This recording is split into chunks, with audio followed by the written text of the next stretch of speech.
கார்த்திகேயன் இன்னும் வெற்றி தோல்விகளை தாண்டி இடங்களை எல்லாம் தாண்டி அப்சர்வேஷன் இந்த வாக்கு சதவீதத்தை டீகோட் பண்றப்ப திமுக கூட்டணிக்கு ஒரு 6% 7% குறைஞ்சிருக்கு.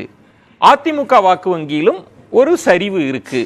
அப்ப மாற்றத்தை நோக்கி நகர்றாங்க. பாஜக கிட்டத்தட்ட அவங்க 11 விழுக்காடுலாம் வாங்கியிருக்காங்க. நாம் தமிழர் இம்ப்ரூவ் ஆயிருக்கு அப்படின்னா மாற்றத்தை நோக்குகிற வாக்கு வங்கியும் அதிகமாயிட்டு இருக்கு. இந்த திராவிட இருவரும் திமுக அதிமுகவுக்கு மாற்று சக்தி உருவாயிருச்சு, அதுதான் இந்த வாக்கு சதவீதம்னு புரிஞ்சுக்க முடியுமா? அப்படி 2014 பாராளுமன்ற தேர்தலில் பாஜக இதே போல ஒரு பெரிய கூட்டணியை கட்டமைச்சாங்க.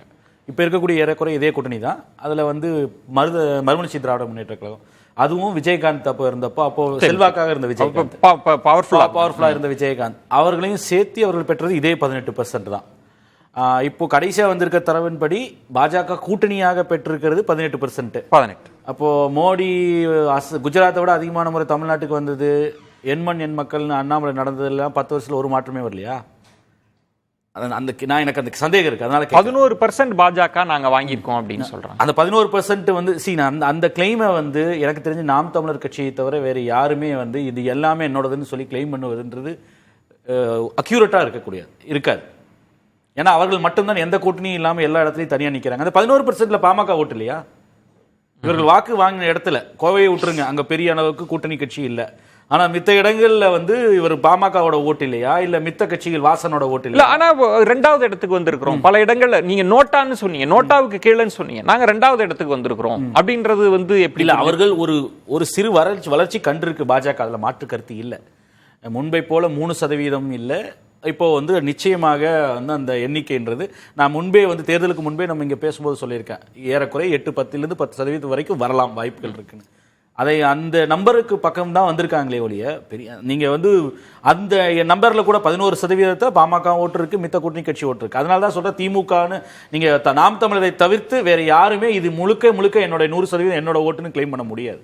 ஏன்னா அவர்கள் மட்டும்தான் எந்த கூட்டணி இல்லாம 39 தொகுதி. அது கூட்டணி அமைக்கிறப்ப வாக்கு சதவீதத்தை கண்டுபிடிக்கிறதுல இருக்கிற சிக்கல் என்ன பிரச்சனைனா, இப்ப இதை வச்சு நீங்க ஓகே அப்படியே நீங்க ஒரு ஆர்குமெண்ட் சேக் அகாடமிக் பர்பஸ்க்காக நம்ம இதை எடுத்துக்கிறோம்னு வச்சுக்கோங்க.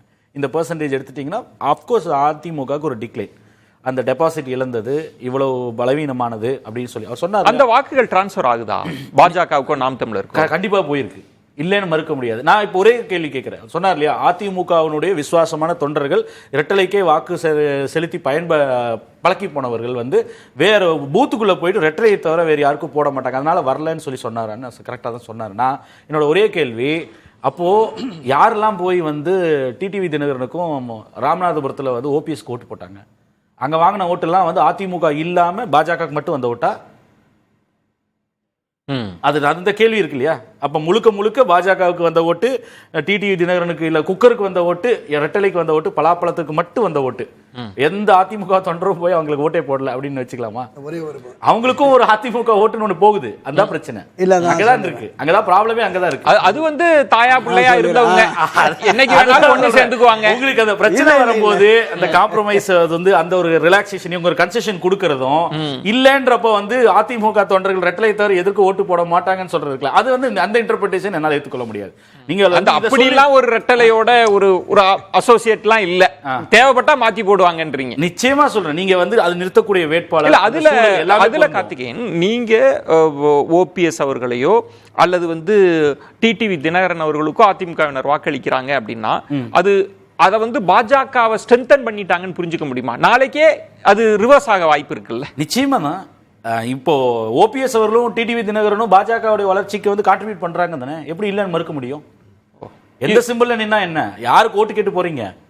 பிரதமருக்காக அந்த அங்கத்தையர் இழுத்தது யார்? ஓபிஎஸ் தானே. எடப்பாடி பழனிசாமி இழுக்கலையே. எடப்பாடி பழனிசாமி ஓபிஎஸ் அவர்களை பப்ளிக்கா எதிர்க்கல, கடைசி வரை திரு மோடி அவர்கள் பிரதமரா வரணுமா வேண்டாமா அப்படின்றத வெளிப்படையாக சொல்லல. மோடியை எதிர்க்கலன்றது உண்மை. அவர் அந்த ஒரு சமரசத்தோடு தான் தேர்தல் அணுகினார், முழுமையா கூட்டணியை முறிவு செஞ்சாலும் கூட. அதனால தான் அந்த நம்பிக்கையை மக்கள்கிட்ட கடத்தல, சிறுபான்மையர் ஓட்டுகளை பெற முடியவில்லை அப்படின்றதுல மாற்று கருத்து இல்லை. ஆனால் நீங்க எதுக்கு நீங்க நேரடியா போய் மோடிக்கு தான் ஓட்டுன்னு இப்போ கேட்டீங்க. இதை இப்படி பார்க்கலாம் இல்லையா, நீங்க அதிமுக அங்க இருக்கிற வாக்கு வங்கி பாஜக அணியை ஸ்ட்ரென்தன் பண்ணியிருக்கிறது, அது போலவே திமுக கூட்டணியும் ஒரு 7% சரிவை சந்திச்சிருக்கு. அதுல சந்தேகமே இல்லையே. ஆன்டி இன்கம்பன்சி நிச்சயமா இருக்கு. திமுகவிற்கு ஒரு ஆன்டி இன்கம்பன்சி இருக்கிறது. 2019 இருந்த அளவுக்கு வந்து அவர்களுக்கான ஒரு பாசிட்டிவா அவர்களுக்கு ஓட் டிரான்ஸ்ஃபர் இல்ல. நிச்சயமா அந்த எதிர்ப்பு வாக்குகள் பொதுவா அதிமுக அந்த அலைன்ஸ்க்கு தான் இதுவரைக்கும் போயிட்டு இருந்தது. இப்ப அப்படி இல்லையா? நான் என்ன அது மாறுது. அதுதான் கேட்கிறேன். இந்த பாராளுமன்ற தேர்தல்ன்றனால வந்து ஒருவேளை வந்து நீங்க அந்த மோடியோட ஹேட்ரட் வந்து குறைந்திருக்கலாம்னு பொதுவாக ஒரு கருத்து இருந்துச்சுல. மோடியோட ஹேட்ரட் குறைஞ்சிருச்சு, மக்கள் நேசிக்க ஆரம்பிச்சிட்டாங்கன்னு பாஜக கிளைம் எல்லாம் பண்ணிட்டு இருந்தது இல்லையா? அது முற்றிலும் உண்மை, பொய்ன்னு நம்ம சொல்ல முடியாது. ஒரு பெர்சன்டேஜ் அது கூடியிருக்கலாம் வேற. ஆனா அதுக்காக அதை வச்சுட்டே நீங்க வந்து 2026 அண்ணாமலை சொல்றாரு இல்லையா, 26 எங்கள் தலைமையில வந்து ஒரு கூட்டணி ஆட்சி அமைப்போம் 2026 தமிழ்நாடுன்றது அது பகல் கனவு. ஏன்னா நீங்க பார்லிமெண்ட்டுக்கு போட்ட ஓட்ட போயிட்டு திருப்பி அண்ணாமலைக்கு போயிட்டு வந்து அசம்பிளியில போய் போடுவாங்கன்னு எதிர்பார்க்கல. அங்க அது நடக்காது. நீங்க இன்னைக்கு வந்து பாஜக அதிமுக நிறுத்தின பலவீனமான ஒன்று, நம்ம இப்ப தமிழகத்தை நம்ம மாவட்ட ரீதியா பிரிச்சும் பேச வேண்டியது. இப்ப 9 இடங்கள் 2வது இடத்துல, தென் மாவட்டத்தை சார்ந்து 3 இடங்கள்ல 2வது இடம் இருக்கிறது. அப்படின்னா தென் மாவட்டம் அதை தான் சொல்லிட்டே இருந்தார் அண்ணாமலை. தென் மாவட்டத்தில் இவங்க டெபாசிட் கூட அதிமுக வாங்க மாட்டாங்கலாம் சவால் விட்டார்ல. அப்ப பகுதி ரீதியா பிரிஞ்சிருக்கா? இதுக்குள்ள சமூக ரீதியான அணிதிரட்டல் பிளவு எல்லாம் இருக்குதா? வாக்கு வங்கி அப்படி போயிடுச்சா?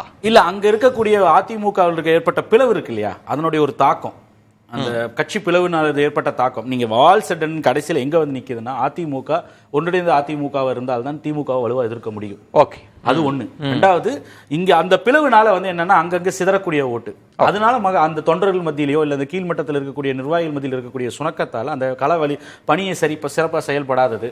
நீங்க 2026 நோக்கி தான் 2024 தேர்தலையே நீங்க களங்கண்டீங்க, அப்படிதான் பாத்தீங்க. அப்போ நீங்க ஒரு பகுதியா பிரியுது, அந்த இடத்துல அதிமுக பலமாயிட்டே இருக்கானா, அப்ப நான் அதே எக்ஸாம்பிள் பிஜேபிக்கு வைக்கிறேன். அயோத்தியை சுத்தி இருக்கக்கூடிய 8 தொகுதியில் பிஜேபி தோத்து போச்சு. அந்த அயோத்தி ரீஜன் சொல்லுவாங்க, அந்த பகுதி எல்லா பக்கம் தோத்து போச்சு, இன்க்ளூடிங் ஃபெரோசாபாத். நான் ஃபெரோசாபாத் தொகுதியை மட்டும் சொல்ல, அயோத்தி மட்டும் சொல்லல. அயோத்தி ரீஜன் அதை சுத்தி இருக்கக்கூடிய ஒரு 8-9 பார்லிமெண்டரி சீட்டு, அந்த ரீஜன் எல்லா பக்கமே பிஜேபி வாஷ்ட் அவுட், தோத்து போச்சு. நீங்க சொல்றீங்க இல்லையா, அங்க சிறுபான்மையினர் எல்லாரும் வந்து இவங்களுக்கு போட்டாங்க அப்படின்னு யோகி கேட்ட மாதிரியே 80 versus 20 போட்டாங்கல்ல. 80% வந்து இந்துக்கள் இருக்கக்கூடிய பகுதி, அதுவும் நான் சொல்லக்கூடிய பல தொகுதிகள்ல 90% வரைக்கும் இந்துக்கள் இருக்கக்கூடிய தொகுதி. வெறும் 7 மித்த மாநிலங்கள், ராஜஸ்தான் இல்ல மித்த மாநிலங்கள் 7% மட்டுமே முஸ்லீம்கள் இருக்கக்கூடிய, 11% முஸ்லீம் இருக்கக்கூடிய மாநிலங்கள்ல ஏன் வந்து பாஜக பழிதோல்வி அடைஞ்சது? அப்ப அந்த ஆட்சிக்கு தான் நீங்க இங்கே அப்ளை பண்ணணும்.